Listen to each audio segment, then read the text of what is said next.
Today I fucked up by ending 2 relationships in one go. Really just need a place to vent. So, not long ago I signed up to a few dating apps. I'd been single a while and realized I don't really meet new people in the wild, so I thought I'd give it a go. First of all, dating apps are fucking awful. However, I persevered and matched with a girl who lives not too far away. She was a little bit younger than me, but we instantly hit it off. We were both into nerdy shit like D&D, which carried the conversation for quite a while.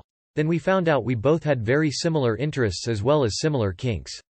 She asked me to meet for a coffee the week after. We spoke every single day almost constantly. This is something that was so new to me. She was all I could think about, and she seemed to be in a similar situation with me.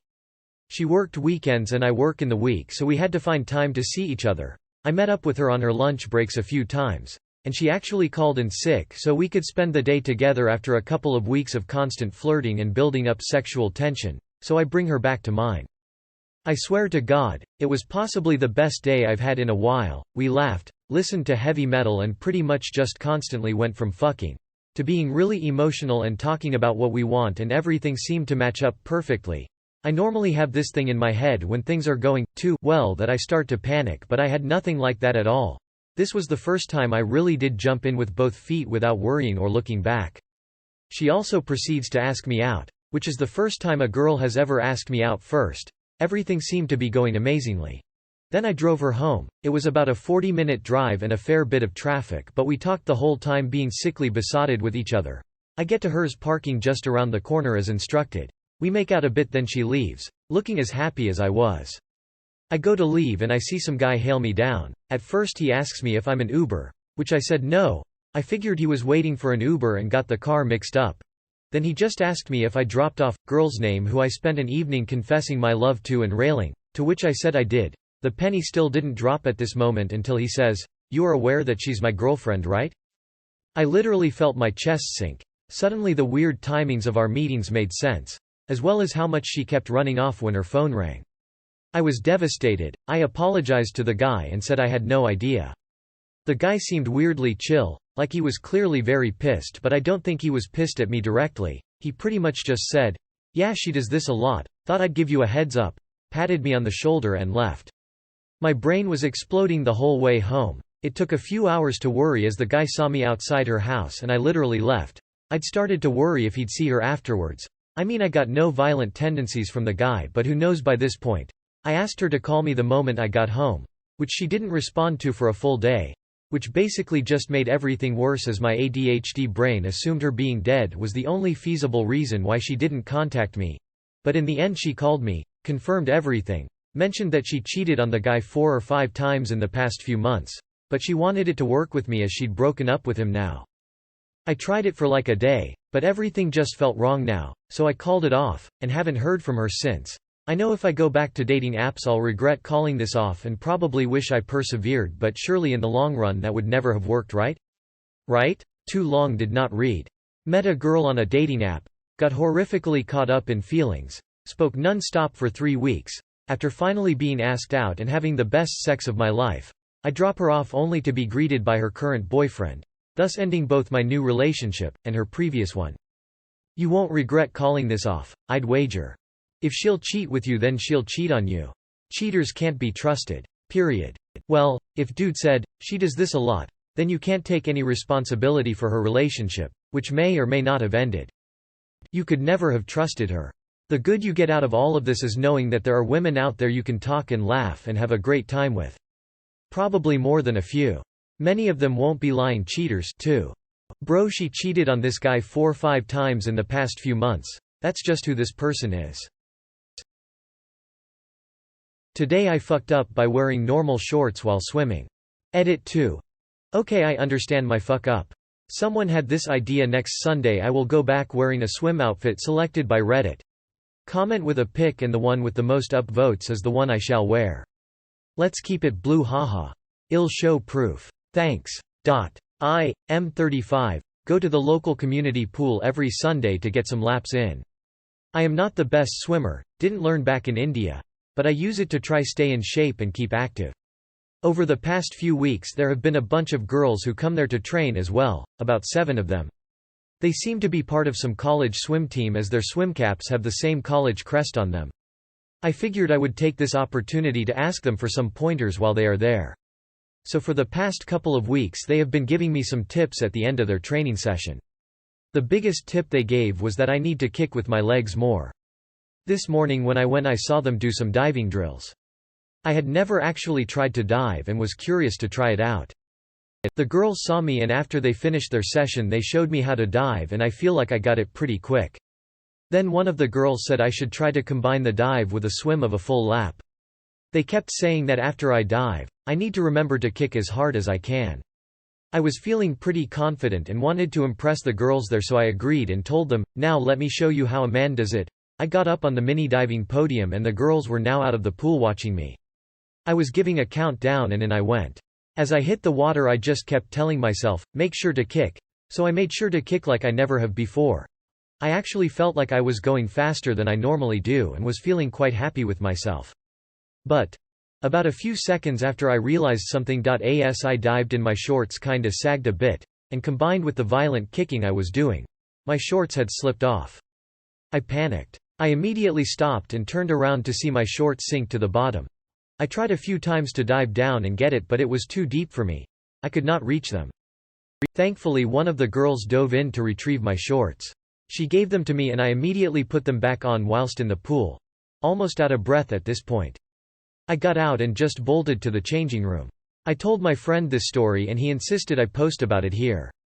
Reddit, is this a fuck up? Is there any way the girls just forget about this story and move on? I want to think they are like professional swimmers and they have seen this happen before? For swimmers out there, is this normal? Edit. One thing I vaguely remember is one of the girls said she would film it so I can take a look at my form afterwards. Think I can assume she just deleted the video if she did end up taking one?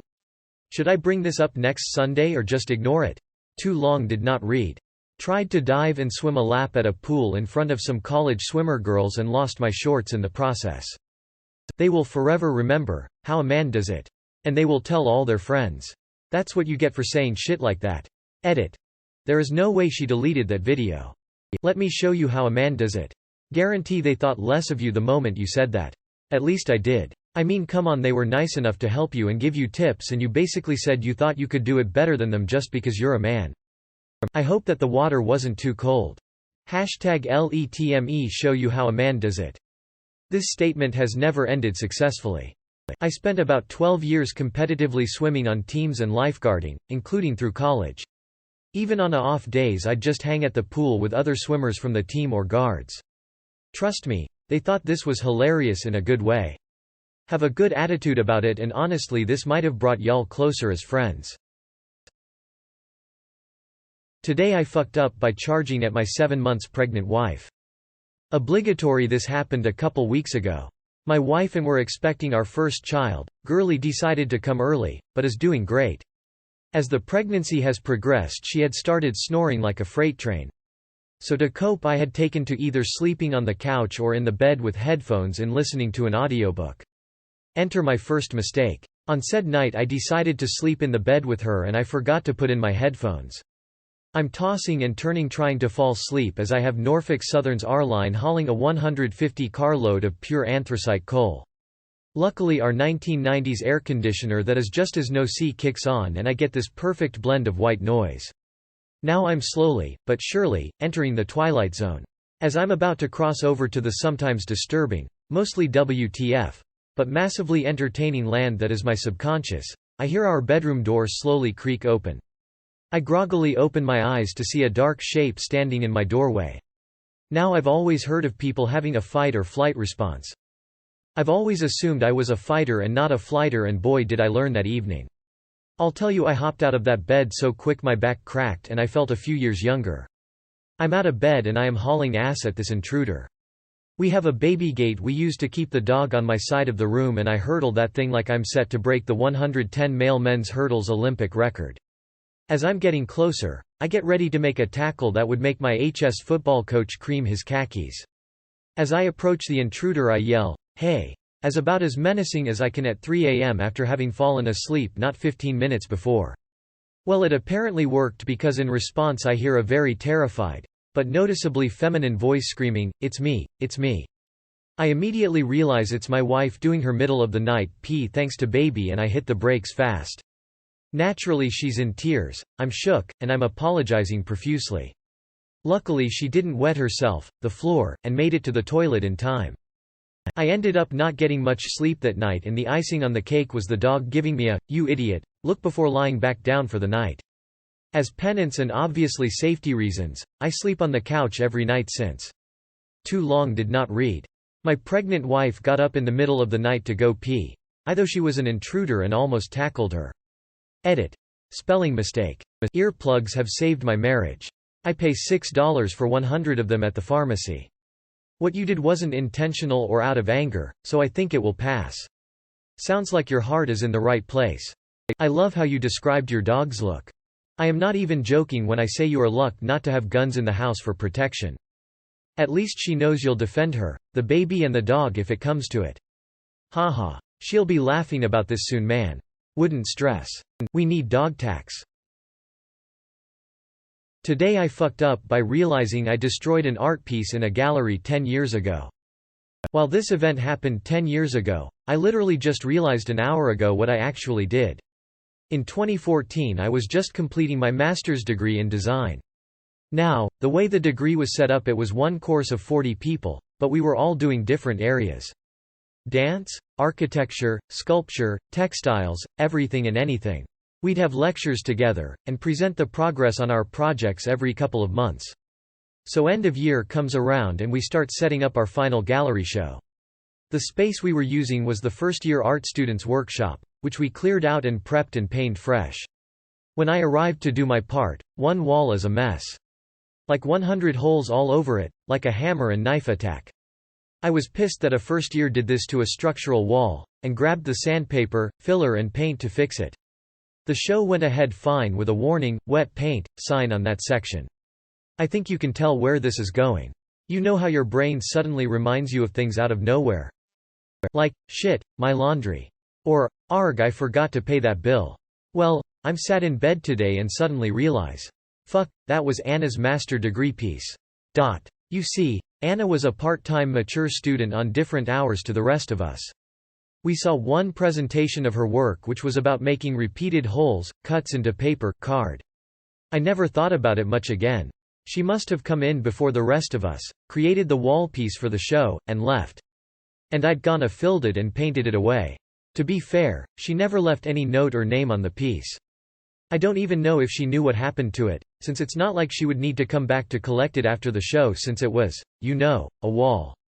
If she did, I hope she saw humor in it and added it to the piece's story. Humans crave to repair damage, etc. Either way, I'm now silently cringing and may need to repent to the art gods lest karma strike me. TLR, I filled and painted over someone's master degree installation piece because I thought as was a damaged wall. I did a pop-up show about 10 years ago that turned out to be a lot of hipsters. I went to grab a thumbtack out of a jar on the floor to hang my art and this guy freaked out saying the jar of tacks was his art, ha ha ha. This reminds me of a post I saw where some prep cook left a full container of fresh broth on the counter in the dish pit. No label, no date, no nothing. So the dishie comes in and immediately dumps it out to throw the container in the wash lol. I'm sure she had some point she was making by leaving it without a title card. But God, I can't imagine what it was. I hope you don't lose too much sleep over it though. Honest mistake and you gave her a good story. This is the most extreme version of constructive criticism. Construction. Today I fucked up by not leaving a note next to my art piece. May I remind people that the Cleveland Art Museum has a pair of light bulbs hanging from an extension cord as art. They claim it's supposed to represent the AIDS epidemic. But modern art has gotten really lazy in some areas.